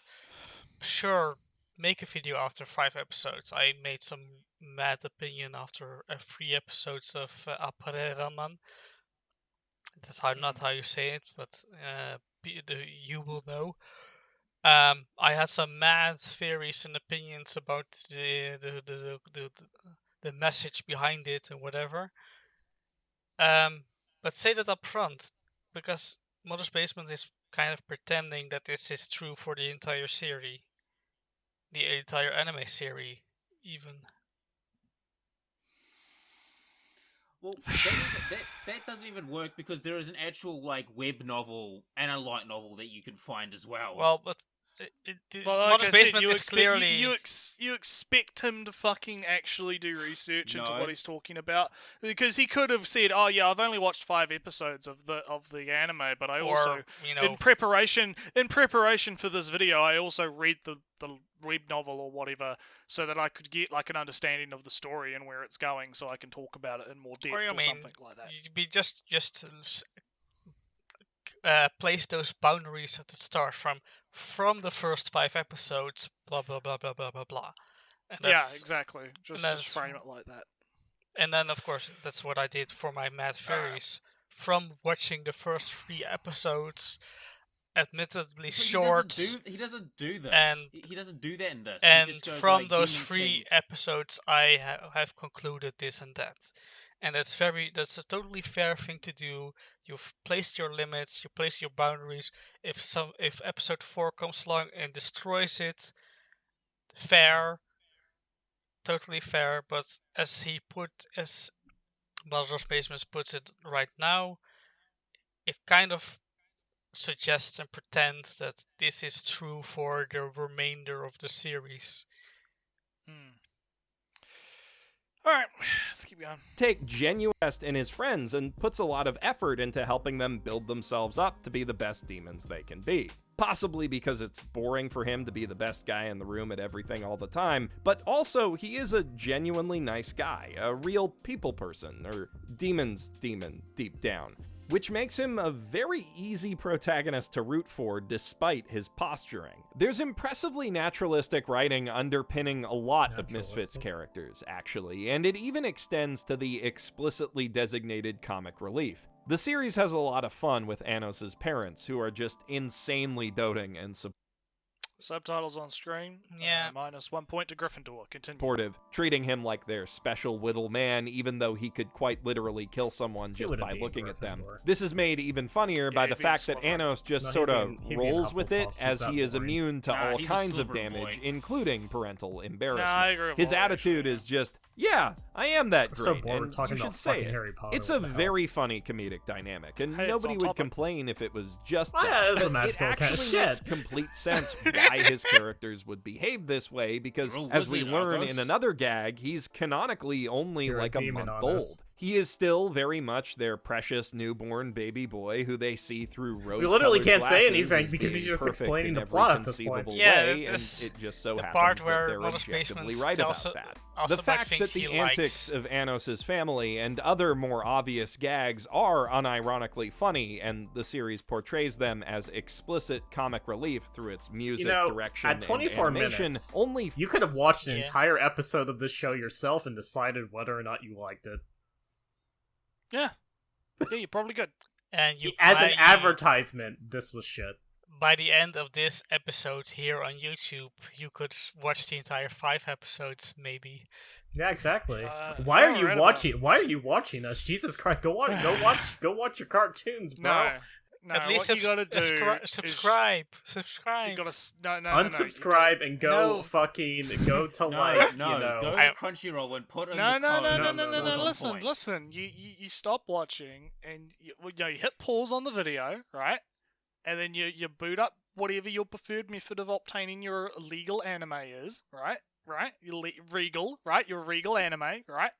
And you go look up the Cute Girls Gone Fishing show, and you watch that, right? Nah, this show is fun. I do recommend it. No, because you gotta chill out. You gotta chill out with the cute girls, and they go It's fishing. fishing, Ellie. Don't you enjoy fishing? It's fucking great. I It hate actually- fish. I hate fish. Dude, No, the truth I is shall out. proceed to pleasure myself with this fish. Dude, you don't understand. You actually don't understand how good that show is. It's really good. But anyway, let's keep Alright, let's further continue muddies about... the waters as to whether the action scenes and declarations of absurd badassery that it does play straight are meant to be as ironically hilarious as they end up being. If that comedy is intentional, then surrounding it with more conventional comic relief is a pretty brilliant way of plausibly maintaining an impression of accidental hilarity around the fights, the lack of which But- often makes media that tries to be so bad it's good on But- purpose ring pause. hollow. Director Shin But there are non-comedy shows that do that are they're not there are shows that that are straight-faced and their presentation of serious elements that have comedic scenes. Like the comic relief is just it's a thing that happens. Like there was comic relief in Romeo and Juliet. It's a thing in storytelling. Like having comedic elements in between serious elements doesn't mean that the entire show or tone of your show isn't serious. Hell, case in point, Full Metal Alchemist. Or can I point to the reverse, where a comedy show suddenly veers into very serious and melodramatic moments for that extra punch? I really like Seitokai no Ichizon, and it's something like episode 10, where it's a funny episode, even full on costumes, silly on the top, funny accents and way of speaking, and suddenly it transitions to very quiet scenes, grey overcast. They scrounge up some money for some drink, and they do their how do you call it? They have something they say together, but they don't even finish their line together, and just hold scene, fade out on the gray filter on the gray sky, and then in a silent soft background noise, and end. And that is I very much like that, where it went from straight comedy to mellow as fuck for that extra impact. But Seitokai no Ichizan is still explicitly Oh, comedy it's series. It's very much a comedy series. Having watched it, I can confirm it is explicitly a comedy series despite that element. Yeah. Lily, did you like that scene just for this moment? It's been a long time since I watched the Seitokai no Ichizan. I think I was like, when did that show come out? Like 10 years ago or whatever. Yeah, so Long time. I was like 18 and far more full, either 18 or 17 and far more full of life than I am now as a withered husk of a human being. So gone I think so we soon. all know that feel. So, I can't say I remember much. I've been meaning to rewatch it because apparently another season of it came out at some point. So, yeah. Alright, let's keep going. Previously worked on Baka and Test, Beaufory, and the surprisingly funny A Little Sister's All You Need, so I'm inclined to believe that he's got the comedic chops to like come Little up with an Sisters. idea like that. But then, he also directed Death March to a Parallel Alright, World Rhapsody, so who can say for Can sure? you pause real quick? He now attributes the comedy to the director and not the writer. Yeah, well, he's attributing the quality of the work explicitly to the director, and Also, to be fair, yeah. the director puts a lot into the work, right? True, but you can't make if a joke is prominent in the written work, and then you decide not to bring it over, that's a choice. But if you keep it in and it's a bad joke, it's not on the director that it's a bad joke. This would be like, to bring it back to One Punch Man, this would be like saying that the director of the One Punch Man anime, right, was to be attributed to the comedy in One Punch Man and not one. Right? It would be the same kind of thing, right? Where it's like, no, the director obviously has a massive role to play, but there are other things that kind of matter. Like, Sure, the original the work, funny. the original work's writing, along with the writers that have to adapt that so it works in an animation. There's also the fact that since anime is a visual medium, a lot of comedy comes from that as well, right? Because you're not just like reading text, like you're viewing images. The same with manga, right? And how different writers and mangakas can like use the medium. So yeah, attributing it all to like, oh, this guy is why it's so funny, right? It's definitely like, unless you're saying the writing is funny, right? Which he kind of is. He's kind of saying... which he is, but the problem is he's saying the anime is funny because of the director. Not, the anime's funny because of the writing, and that's due to the writer, right? And the director that brought out that comedy, whatever, etc. Yeah, there's like, it's more complete. Like he's oversimplified the process, I think. And he's actually done this before. Remember the I forget what the show was, but the director who was going on about Jews and stuff. That one show about Susume. woman. Yeah, that one. Susume. God. Oh man, but anyway, yeah. But he has a tendency to do this. Like he tends to like rely overly on the director. And it's like, yeah, the director does have a very important role when it comes to the anime. That's not like we're not downplaying that. Sure, it's just like all the backgrounds. It's just the director. The director is one puzzle piece in the puzzle of the anime, not like you can't just attribute all of the successful elements to the singular director. Yeah. Alright, the joke with One Punch Man Season 1 where he fought that bug just when the convenient smoke censorship was threatening to fade away, suddenly a destroyed traffic sign came in for the rescue. That was a funny joke that wasn't probably not in the manga, because that wouldn't work that way. Well, it wouldn't work that the joke It wouldn't work the the same way. It wouldn't work the same way, and that's kind of where I'm coming. Like, I think the same joke would have been in the manga, but because it's a different type of visual medium, it's animated. And that's where the director kind of comes in, doesn't it? Right? Yeah. Like the way that the shot is composed, it would match. Like they probably use the manga as like part of the storyboarding process, right? They go, right, yeah. Here's the panel we're adapting. How are we going to like show this? Like, what's the framing going to be? What kind of shot are we going to use? It's going to come down from this angle, and that's where the director does come in. But the original, like the thing that, like the joke itself, can be attributed to someone. Yeah, and this is where I also think that in manga, the jokes transfer far more easily than in a written work. And to be fair, the works that Mother's Basement mentioned here were all written works. So you could say he is talented in transferring written works into adapted anime. Yeah. Still, I find it's kind of taking a shortcut in attributing all the quality I think of the problem work is to the he's director. trying.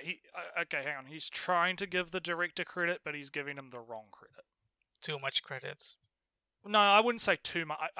Well, that, but I think it's the wrong kind of credit. Like it's the wrong. Like he's attributing the wrong thing. But anyway, let's keep going. We're getting there. Either anyone trying to make an ironic cringe comedy parody in that vein should definitely be taking notes on this show. And that said, even as the series hits those high-low notes with impressive bombast, it also manages to just be so good it's good a lot of the time. Ridiculous or not, the fights look consistently impressive, with exciting animation, strong shot composition, and effects compositing that puts the vast majority of more serious light novel adaptations to shame.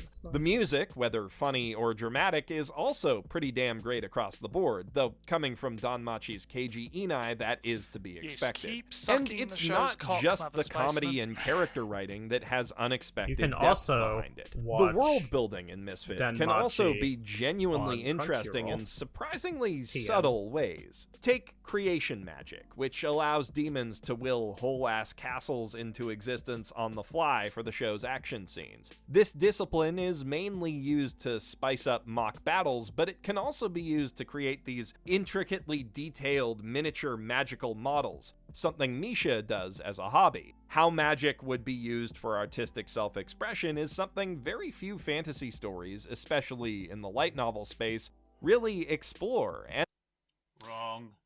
Well, I mean, I think that's interesting and all, but it's like... Why mention it here? It's not. It has very little to do with the contrast between One Punch Man.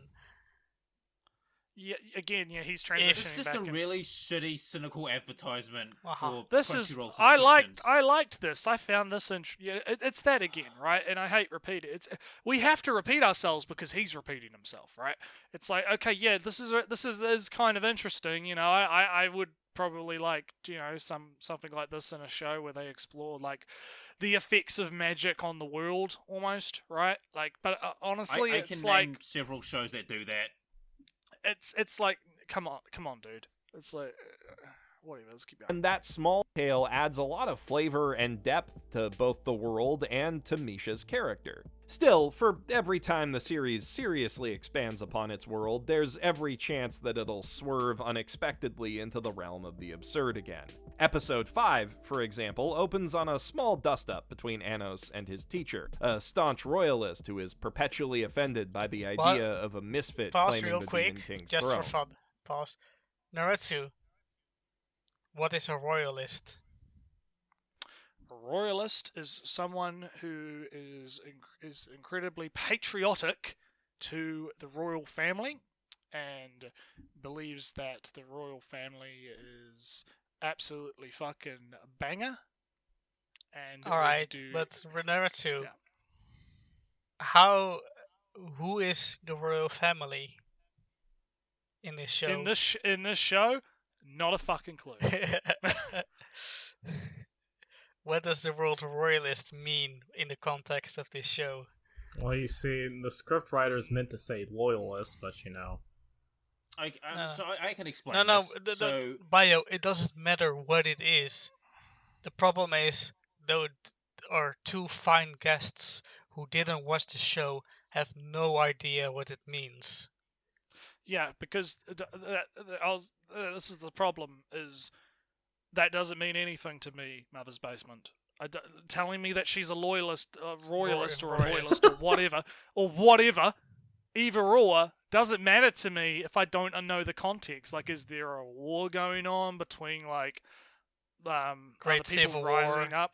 Yeah, other people rising up against the royal family, and that's why you have, because that's usually the context in which you have royalists. Is Well, you you'll got have the people, royalists. the people that French are Revolution. you will have the people that are loyal to the royal family and back the royal family will be the royalists, right?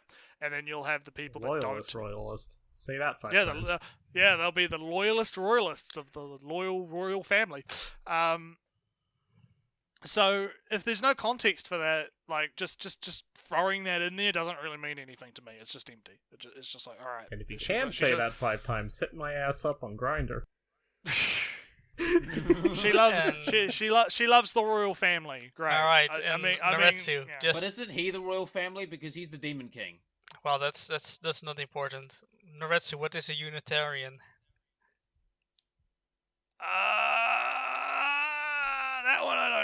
That one I don't know. I'm gonna be retarded on that one.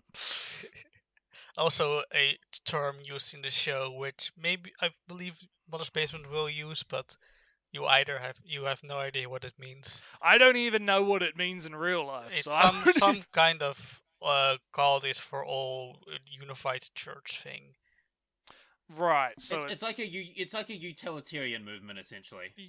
Okay. All right. I Not think in the I show, get it. So though. it's not. Yeah. Well, like Mother's Basement's gonna explain. Well, that, it's similar to you. Like it's similar, Oh, but But like it's- anyway, let's keep going. So she has one of their equally bigoted classmates steal a staff that Anos and his harem recovered from his castle in the last Harem, episode's big 2 exam, girls. reducing what should have been a perfect Sort of score harem is to a love triangle. measly provisional 70 until the staff can be recovered. Is there Which, if even she any had her way, fighting? it never would be. Hot-headed Sasha argues against the obvious unfairness of this, and another classmate, in a white uniform indicating that she's not a pure-blooded demon, chimes in, saying that the lowered grade is a clear case of anti-hybrid discrimination.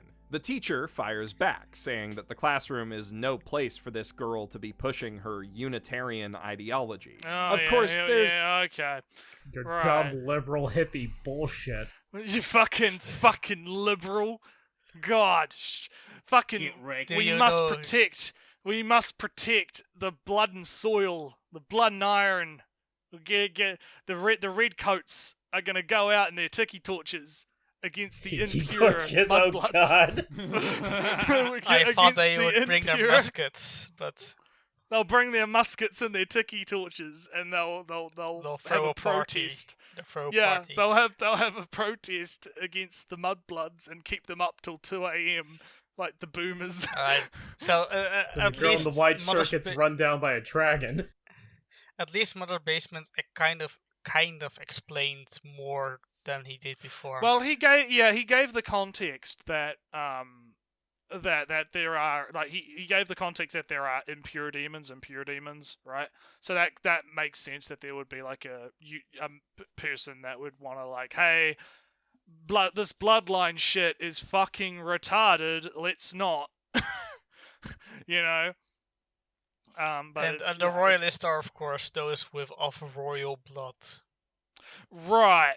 Okay. And So now- hybrids see. are non-demon Are and impure. non-demon blood. So here's the thing, right? Like he should have had that primer before he started throwing those terms around. Because if he'd explained that, okay, in this world there are demons that are impure Political and factions. demons that are pure. Yeah, like there are exactly like there are in fact like these factions or like different.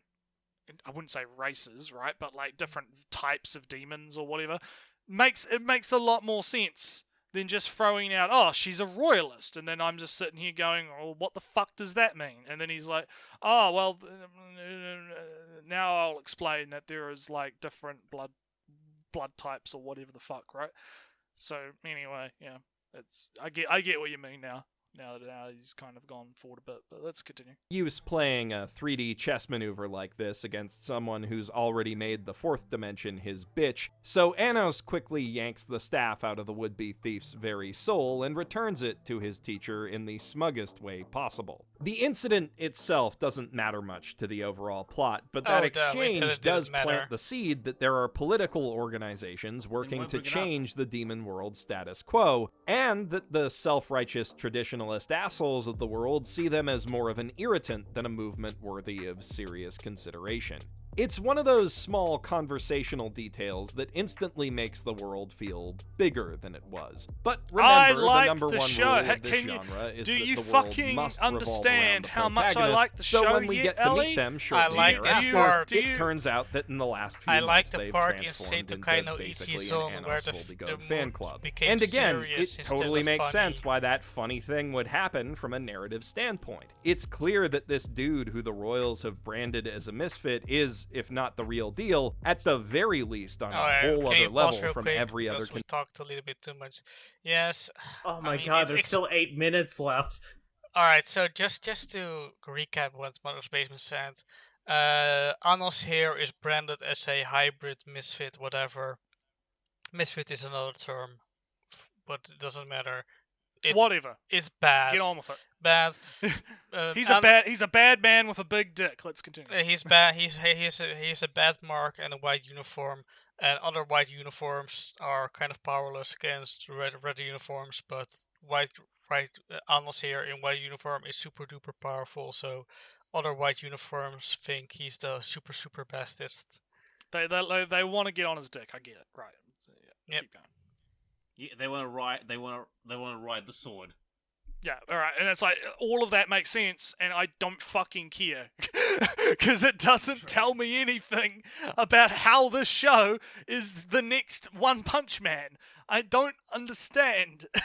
Fucking... Please! Listen, he'll turn it around. Like, this is all part of his 4D God. chess move, alright? It's all just this Alright, big brain move. let's keep going. He's Their the contender Donald for the- Trump of It's the game only world. natural that they would elevate him as a symbolic figurehead for their Yes, movement. yes, but yes, also, yes. their reactions to him are He's popular. That's bit never much. happened. That's never happened in look, anime before. Look! You notice they're all women as They're well. also all teenagers. Look, They're they they're want... in the school. Listen. This anime is the literal story of what it's like to be the Chad, right? This fella right here is Chad. That is his name Yeah, from he's now Chad on. Thundercock.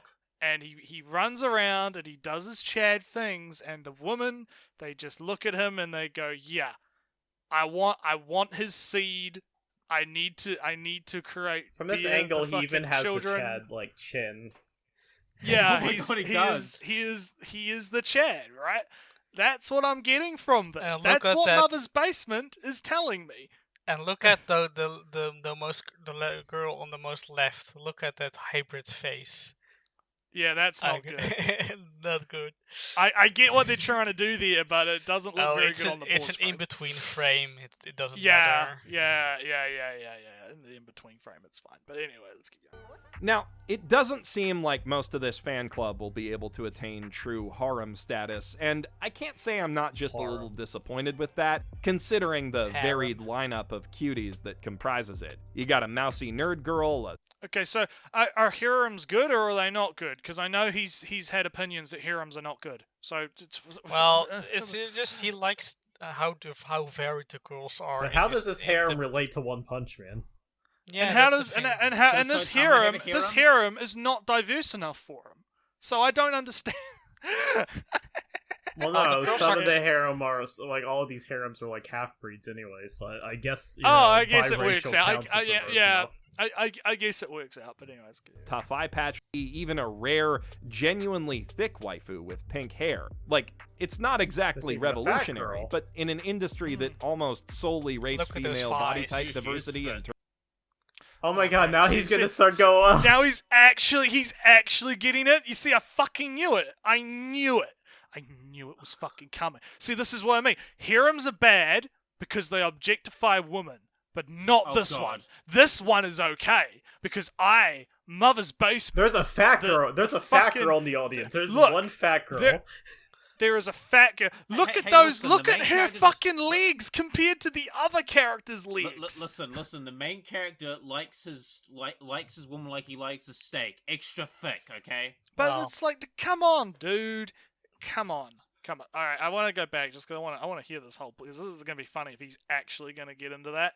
So let's get to the right It's point. actually rich coming from him. All right. All right, let's listen. That comprises it. You got a mousy nerd girl, a tough eye patch lady, even a rare, genuinely thick waifu with pink hair. Like, it's not exactly revolutionary, but in an industry that almost solely rates female body type diversity in terms of bust size, it's nice to see some real variety. Still, they Yeah, one character. So one character out of the whole fucking thing. Don't fall for this bait, because I'm going to tell you what this is. So for those of you that were on the fence about watching this show and subscribing to Crunchyroll.com, this show has token diversity, so you can absolutely watch it and not feel guilty about the fact that there's a harem here. God, this is so fucking cynical. This is like the end result, like the logical conclusion of like how corporations go about approaching, like, I don't know, character diversity or something. He's literally describing that as a checklist item. This is an advertisement. Let's just plop the fat girl in there, you know, the fit waifu, you know, you gotta have the fit, which is fine. I've seen shows do that before. What was it? What was the show? It was a Kekai something, whatever. One of the Kekai Senki. No, not Kekai Senki. Senkai, I believe. No, not no. It was something else. It was Kekai or Kakashi or something like that. It was a shonen series. Kakashi. Yeah. Kakashi is old. Yeah, that's an older one, and you know that had a character, you know, that was on the thicker side and the supporting cast. So like, I don't know, man. It ain't that special. They just needed something. Just needed a bit of visual. He needed a diversity token. It's like you said, he needed a diversity token point to be able to say, "Hey, look, it's fine. It's not sexist." And from like speaking from somebody who watched up to like episode 11 or 10, this group remains forever the background group with no individual names. So, what? All right then. I guess. Fucking. All right, let's keep going. They do get an active hero moment at one point, and it's pretty great. I don't want to spoil it, but let's just say that they do that thing where they play the theme song at a moment of peak badassery, only way better. I laughed so hard I cried. The Unitarian organization as a whole, at least, does seem like it's more than just a gag. Their fangirling hasn't gotten in the way of their more serious ambitions, and they do have covert backing from powerful figures in the current ruling order who'd like to see the status quo change but can't challenge it themselves directly. Beneath the humor, there's some genuinely interesting political intrigue at play in their storyline. Intrigue that ties directly in... Pause. I want to mention that this point, or the previous point, suffers a lot from start making this episode from the moment where he stops. Right. Okay. Because it suffers a lot. On that, or you're gonna elaborate on that for people that, you know, like me, who are completely fucking clueless? Well, the thing is that things happen which kind of go against, kind of negate what's so basically the show makes him look like an idiot. Yeah. Okay. I mean, it will end up like the way that he says it is going, but at that moment in the show, things were not going that way. Okay. Well, let's continue. To some of the series' not-so-subtle social commentary. If you know anything about the demographic makeup of Japan... Oh, no! Oh, I see where this is going.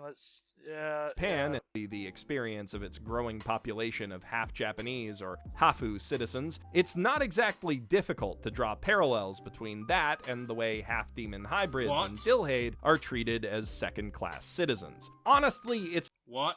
Are the Hafus actually treated like second-class citizens in Japan? Okay, so I'll give them some. No, I'll give them some credit in the sense that, yeah, you know, that type of racism probably does exist. You know, That's a thing. But like at the same does, time, it isn't like it's... I don't think that this story is intentionally trying to make a social commentary. The idea of Harry Potter fucking did this.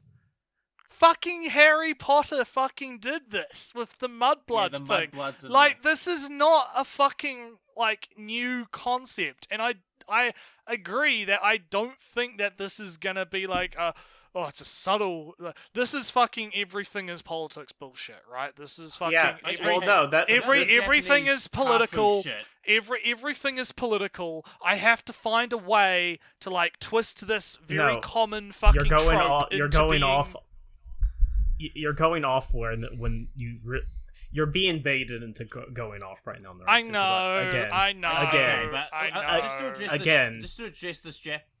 Just to address this Japanese Hafu thing. Okay. No. Sorry, but you don't even have to go that far. This is part of the damn advertisement.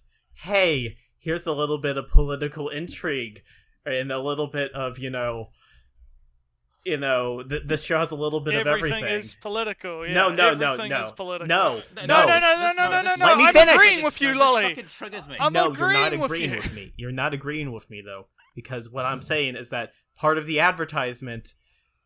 Oh, hey, this show has a little bit of everything for everybody. Oh, here is this whole aspect where there's a socio-political thing that is like vaguely referenced to in like one episode.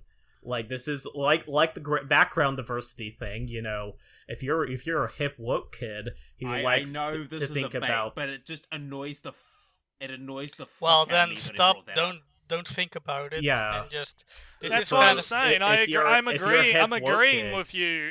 Yeah. If you're a hip woke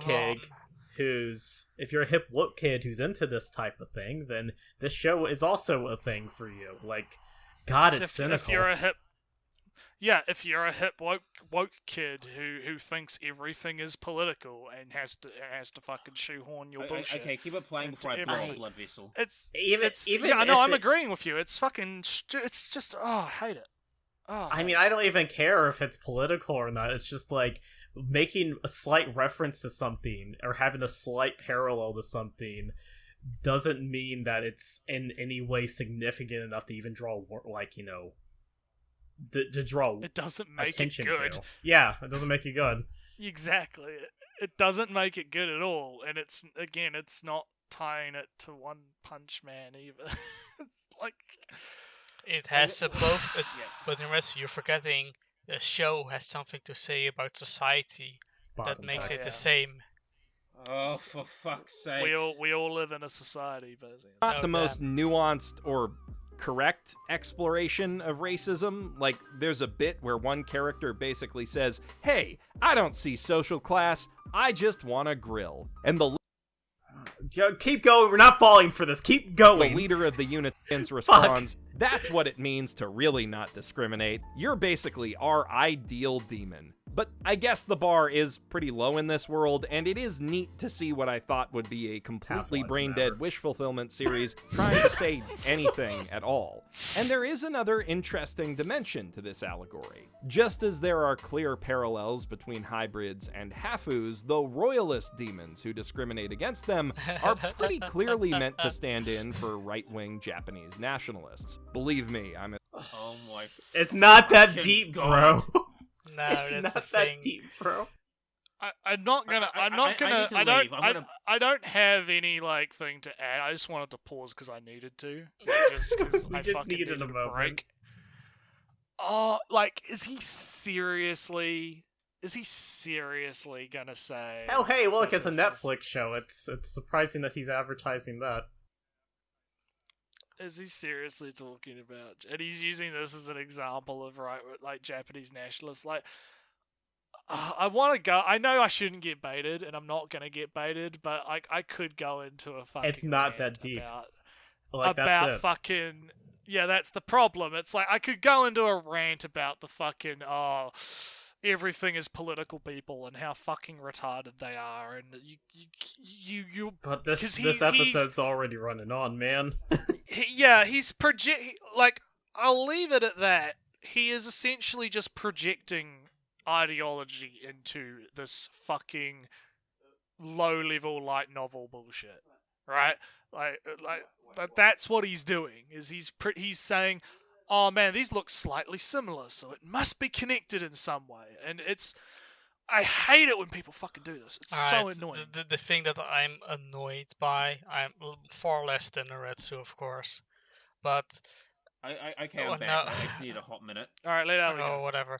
The far less annoyed than Naretsu is that he doesn't.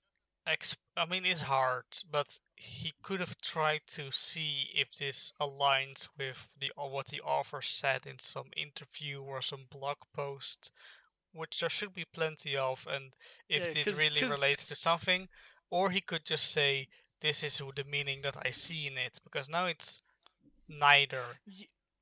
That's actually a good point that I want to extrapolate on, because if in scenario A, he finds an interview where the author explicitly states, "Yes, I based my thing off hafus and Japanese culture or whatever," or racism in general, or racism in general, that gives him validity into his argument, so that's fine. Scenario 2 is that's his interpretation, and he's presenting it as such, saying stuff like, "I believed that this meant this. This is my interpretation of the work, such and such." Also, like, I would think he's still retarded, but at least it's like just his opinion, bro. You know, like that kind of thing. I can be like that, but that's not what he's doing. No, he's saying, no, this show for a fact is talking about Japanese inter-Japanese racism between the impure and the pure and that kind of shit. And I'm like, dude, first off, you don't have the fucking knowledge to even fucking like comprehend that shit. Right? Or he hasn't demonstrated that knowledge, at least. Yeah, you haven't got the research credits to fucking make statements like that, right? As an authoritative. And it's like, dude, it's not that deep, bro. Should you even really be bothering to praise something that is like, you know, the surface level? That surface level, yeah. Yeah, surface level. Yeah, it's the again, it's just a fucking trope. Especially when he's showing a scene from like Japan Sinks, like, and yeah, I don't particularly care for the 2020 adaptation, but like that's far well and beyond anything compared to like what Misfit of the Demon King is doing. Yeah, it's fucking infuriating, but let's continue. As surprised as you are to find a parallel to Japan Sinks here. And what's interesting about that comparison is that the entire ideology that forms the foundation of the royalist worldview, built around veneration of the false founding ancestor Avos Dilhevia, is a convenient lie. It's the big mystery that drives the series. Someone fucked with time itself and the memories of the demon ruling class to replace Anos Voldigode in the historical record. And that revised history has serious political ramifications, so just as the historical... The general problem I have with this video is that, big reveal, he explains his reasoning backwards. Like all the minor inconsequential bits about I like how the magic is used to make miniaturized stuff, because that is nice because the combat is really big things, but commercial use is really small things because they're fine, nice detail, not important in this video. And then he goes on to the end. How many minutes are we in? We're at 19:13. Alright, so it's 19 minutes out of, was 20 something? 24. 24, so we still have 5 minutes, and it took a little less than 19 minutes to really get into the meat of the show, of the video, talking about the social things, because that was pretty clearly what One Punch Man was about. Society, fitting in, place, systems putting you down, system pulling others up, seniority, whatever in many others Yeah, imagined and real. One Punch has a lot more to say about society than. Or fucking, even if we were this. just projecting ourselves an image on it, also fair. The offer is that whatever. If you like that thing, but this is he only starts doing this really in this part. Who cares that the magic thing? Who cares that Tsundere is conquered by episode 4? That has nothing to do with the wider societal things and how it will relate to One Punch Man. Because from what I can tell, the reason why he relates to One Punch Man because One Punch Man was a lazy, super overpowered character, and this Anos character is also lazy, super overpowered character. But and also, One Punch Man is popular, and he can use it for his ECO, what is it, search optimization? Yeah, but ECO. Just societal messaging isn't on the same level. It's not the same concept. It's not as well executed. So I could just pick any other series. I couldn't pick Soul Eater for all I care. I could, Fire Force for is religion good message. Yeah. Okay. And has Fire Force something to say about or big organized organization and how they're good or bad? Sure. Is it as well done as some other show that I can't think of right now? No. So I would suggest to other basements, if we ever were to talk, pick some better equivalent show rather than a show that has really little to do with One Punch Man in wider message or wider message theme genre or concepts that it uses. I'm basically wrapping it up before it ends, but pretty much, yeah. Let's just go. Historical revision is by Japan's far right, uncritically valorizing the samurai and denying war crimes like the Nanking Massacre. Pause real quick, because this isn't unique to any country for any historical period. History is written by the victors, or those who have the pen in hand, or those who have the power to write it. It's the great American dream, conquering the lands peacefully and forcefully at the same time. Manifest destiny, The great trading empire of the Dutch Republic, unparalleled, unmatched for 400 years. Done nothing. Dutch ain't done nothing, right? It's not like they started the 100 Years' War between the English and the French. You don't understand. You don't understand this show in which, there's an entire harem of characters that are after the main character's dick is actually a deep socio-political commentary that is unrivaled. Not anime of the year, though. He wouldn't go that far. But it's unrivaled in its cleverness of critiquing Japanese society. Clearly, that was intentional or whatever, and I'm not just overselling it.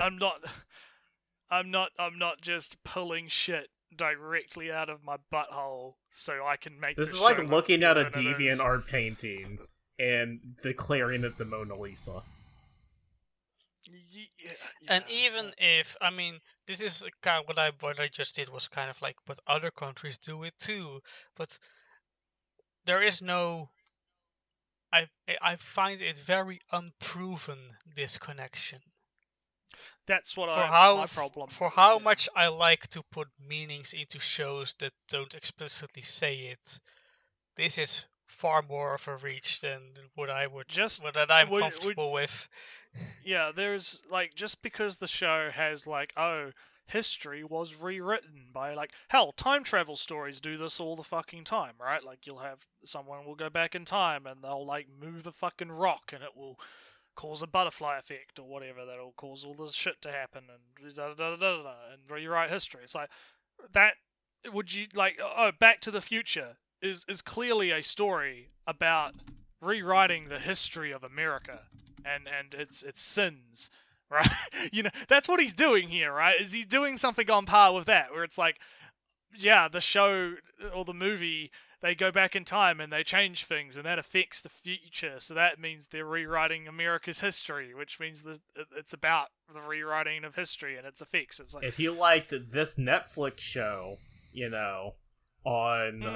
on Japanese nationalism, then maybe you should consider switching over to Crunchyroll and watching instead this other show that may vaguely describe Japanese nationalism.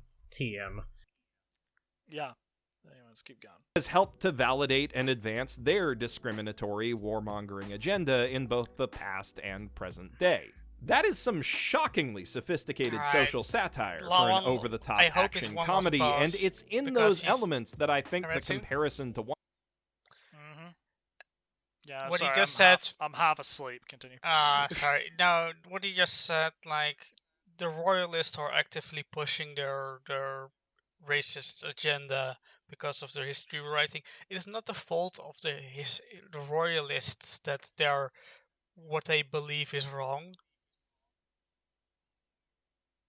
It's not their fault that by consequence if history is changed, they don't know any better. Yeah, that's the thing. They don't know better, so why blame the royalists for perpetuating this? Because their basis, their foundation, the foundation of their belief is actively messed with. So why blame them? And it's kind of more of the thing of making, but also by making this video at episode 5 or 6, it misses what happens afterwards, and probably what happens in books and light novels and web novels after it, and the points suffer for it. So yeah, this is why either making it very clear from the offset that this is a first impression, or actually doing your research so you know what you're talking about is important. Yeah, right? Because set if your boundaries. If you preferenced it as, I only watched like 5 episodes, this is what I thought, maybe you might like it too, right? Maybe I'm wrong in future episode, but hey, that's how it is. Yeah. Like, if you frame it like that, it's fine. But he's not framing it like that. He's making like authoritative statements about the show's intent and its like entirety. Yeah, exactly. Yeah, and he's making a lot of assumptions about Japan, which is just annoying the fuck out of me. Yeah, Punch Man he's making a lot of strongest. assumptions. I know. I'll let you go. No, I was just about to say his whole assertion about the warmongering stuff with the royalists and how that relates to the Japanese. Man, you can tell he doesn't really watch a lot of older anime, because the whole nuance behind this is a bit of a tangent, so bear with me. The whole nuance behind Japan's support of NATO and arguably the war, the military-industrial complex or whatever, like, that's a lot more subtle than, they're warmongering. And it's explained better by, like, other series, It's kind of a meme at this point, but Pat Labor 2 does a much better job of explaining this. So, like, he's attributing way too much to a show that, if, what Ellie is talking about is true, then is far more clumsier at social commentary than he's actually putting on. And of course, there was a wall for 2,000 years that blocked contact with demons and humans, so there couldn't even be a war for them to warmonger about. So, like, what are they gonna do? Like, fucking have armies at the border just staring at each other? But clearly, that separation is a reference to the isolation policy of Japan, and the main character, Big Dickius, is actually the Admiral Perry of this universe. Hey Japan, stop having it be closed. Dude, the reasons why they isolate themselves is so fucking complicated. I don't want to get into right now, but like, let's see what he has to say about One Punch Man, because we're heading back to One Punch Man. Let's see. What he has to say. Thank fucking God. That series heavily on the backstabbing and ladder climbing of Japanese corporate and government bureaucracy with its hero system, and it's really only through exploring the ways in which that system is broken that One Punch Man is able to create the long-term dramatic tension needed to give its story legs, since the fights obviously aren't going to do that on its own. Anos Voldigode may be able to throw an entire castle one-handed and beat up time, but even he's gonna struggle to solve millennia of systemic discrimination and upend deeply ingrained cultural beliefs. Like, he fucking rewrote the rules of magic on his first day of class, and even that wasn't enough to convince his teacher that a hybrid could be a worthy Demon King.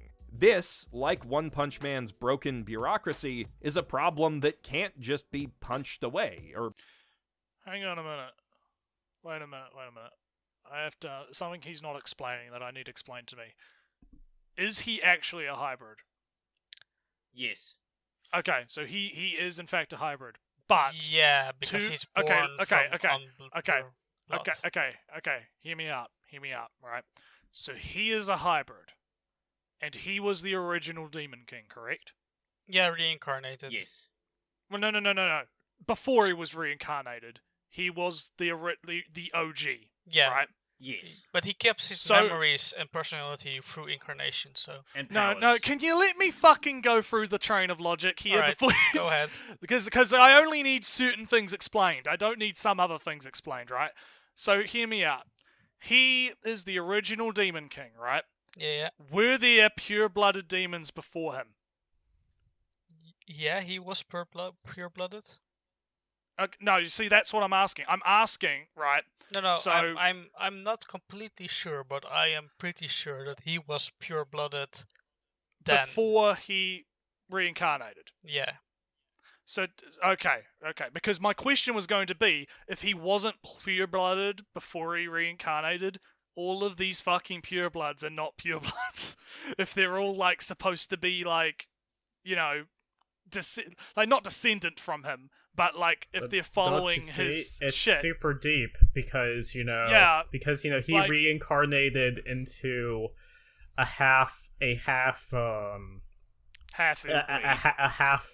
demon hybrid thing. It's just like in real life where you can be half Japanese, but if you're born there, you still have the spirit of a Japanese. It's a super deep commentary, and it's totally not just I'm trying to like understand premise. because he hasn't like.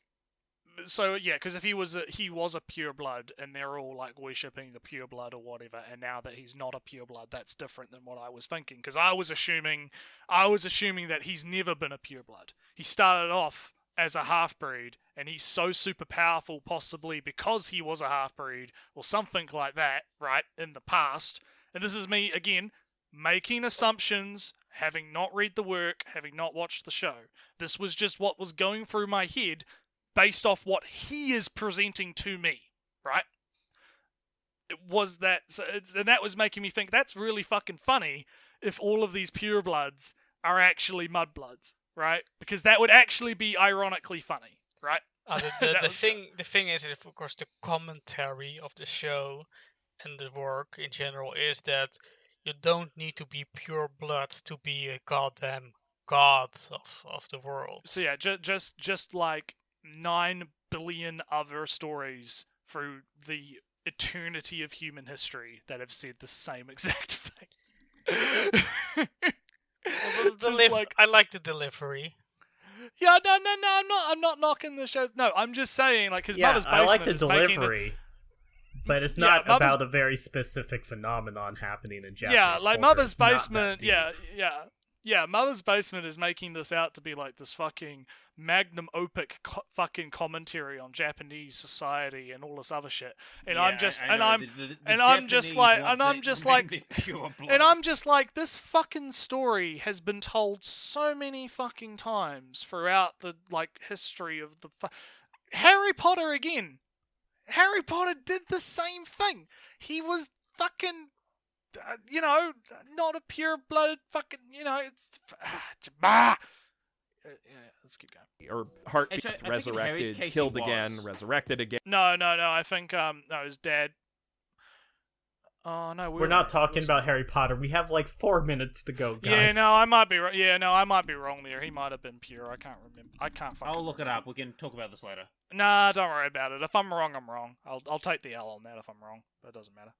I'll killed check. again, and No, so no, forth don't until it fucking eventually worry taps about it. out, No, wait, goes you're to get right. its older You're brother right. He for wasn't help, pure then he blood. gets his Alright, ass whatever. kicked too, and this metaphor is getting way out of hand. When I first watched The Misfit of Demon King Academy, I rolled my eyes at what I thought was just a particularly well-produced example of the same old self-indulgent light novel rigmarole. Then I got a little further in and discovered that it functioned as a funny send-up of the tired tropes of the genre, which made me want to keep watching, ironically enjoying the absurd excess of it all. The more I watch, though, the more I genuinely become a fan of the series' world, characters, and story. Because there is some really good stuff mixed in with the comedy, ironic and otherwise. I've basically ended up in the same place Yazzie did after she spent a few months watching only ironic TikToks. I'm still not quite sure what to make of this thing in front of me, but I do know that I like it a lot on a lot of different levels. One Punch Man can have me at once eagerly anticipating the next big anticlimactic laugh and unironically hanging on every tense word of dialogue between every combatant who's not Saitama, and sometimes even on his exchanges with the biggest of big bads. And while it hasn't quite reached the same heights as one's work, Misfit has managed to put me under that same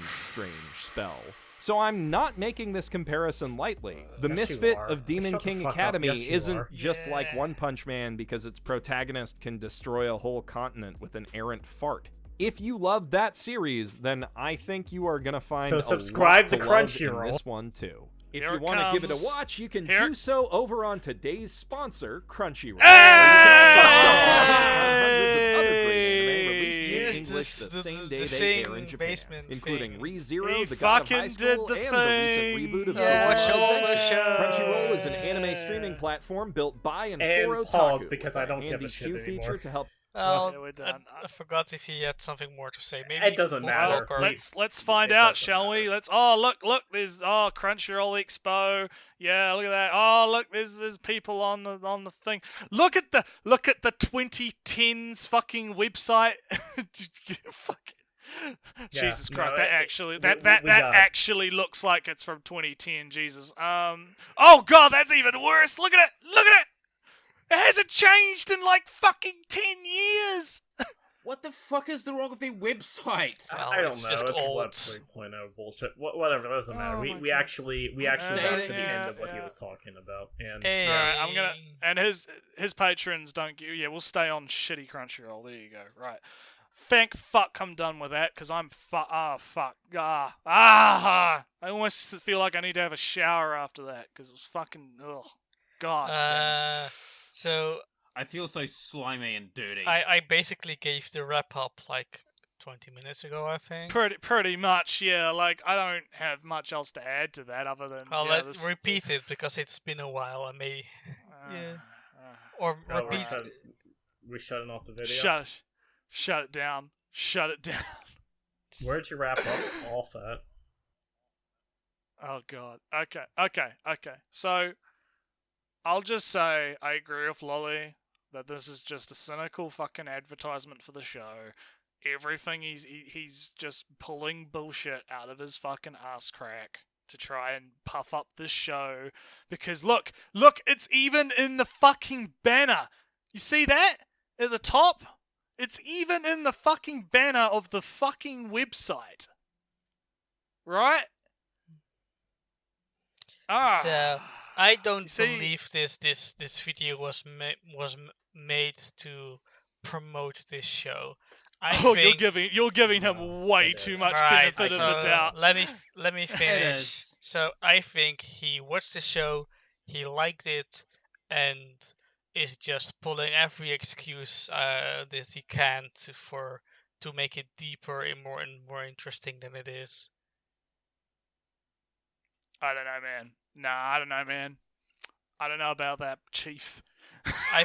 Dude, he likes it. Listen, he was paid to do this video. He liked it and I saw guarantee it. he liked it, and he is just pulling all the most far-reaching social commentary that he can find, the most tenuous connection to other better shows that do a better job of critiquing society, and his patented talk about things that he likes for 20 minutes, which only leaves like the remain. No, 20 minutes is maybe a bit too harsh.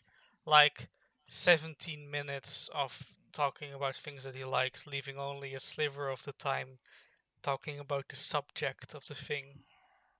Well, at least The we video. don't have to fucking worry about Mother's Basement fucking video again for a while.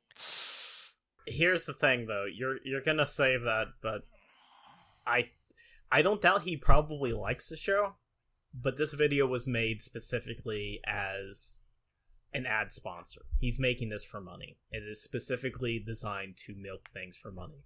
It is just the right amount of length to get like what It's one so or two. cynical Let me and finish. passionless.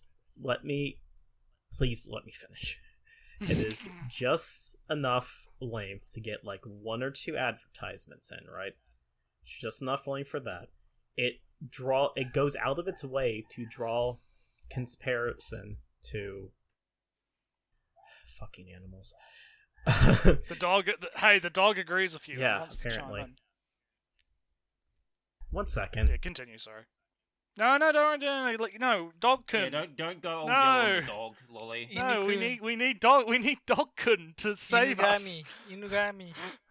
Okay, Please. hey, how about this? How about I move my recording to my other house and I Anyways. can get the budgies in? It- How about All that? right, here we go. All right. I'm gonna have to cut that out. I'll trust Ollie. No, to do that. no. We're gonna keep that's Dogkun. actually fucking annoying. Anyways, so I missed my fucking point. Whatever, it's done. Whatever. Go. It's done. Uh, Bio, your final word. It's a cynical fucking sellout bullshit. But I don't think I have anything more to say. Like I think I'll say one thing. I think the comparisons he's making is overreaching, and he's simplifying difficult and complex topics like why Japan was isolated or the freaking population. Like, so from the research I have done so far and looking into it, it's a complicated issue, and he's just simplifying these complicated issues, and that annoys the fuck out of me. And Right. going about like warmongering and right wing and all this, it just annoys me. It This annoys me video, too, like, bro. it doesn't like what I really hate about this video is it doesn't inform you about anything. It's just a cynical, money grabbing Crunchyroll. Subscribe to Crunchyroll crash grab, and I'm done. yeah, I disagree. I don't know I don't think I know enough of the motive, but I think it's very I much. have enough experience with Mother's Basement to know that. Alright. It's so obvious. But alright, I don't have enough experience to make that call, but yeah, it's very reaching. It's very padded with things that he likes. It skims on details where I should have elaborated. More when he talks about royalists or whatever, a little bit more explanation. All the explanation of the things that he's saying is very much on the last few minutes. I think you summed it up pretty good earlier, where you said he's working backwards. Yeah. Where he's saying things that he should have done the explanation first, and then explained why that scene worked.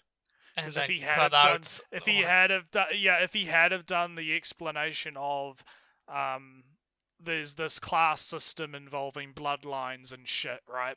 If he had have explained that first, and then said, "Hey, look, this scene shows, the bloodline shit," political right? stuff, and It would have political made a lot stuff more leads sense, into real life political stuff. Yeah, so explanation about bloodlines of political stuff, show political stuff, hey look political stuff, hey look real political stuff. A good All right. through line. All right, I think we're done. Yeah. I'm out, so we'll catch you all on the next episode. Bye. Bye bye.